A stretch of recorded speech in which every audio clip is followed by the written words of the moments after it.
আসসালামু আলাইকুম রহমতুল্লাহি অবরাকাতু। প্রিয় দর্শক, জাহান্নাম থেকে, দোজক থেকে মুক্তির দোয়া, এটি সহি হাদিসের আমল।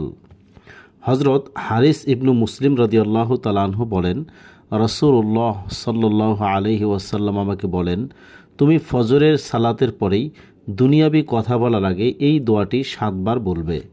তুমি যদি ওই দিনের মধ্যে মৃত্যুবরণ করো তাহলে আল্লাহ তাআলা তোমাকে জাহান্নাম থেকে রক্ষা করবেন। সুবহানাল্লাহ। অনুরূপভাবে তুমি যদি মাগরিবের নামাজের পরে দুনিয়াবি কথা বলার আগে এই দোয়াটি 7 বার পড়ো তাহলে তুমি যদি ওই রাতে মৃত্যুবরণ করো আল্লাহ রাব্বুল আলামিন তোমাকে জাহান্নাম থেকে রক্ষা করবেন।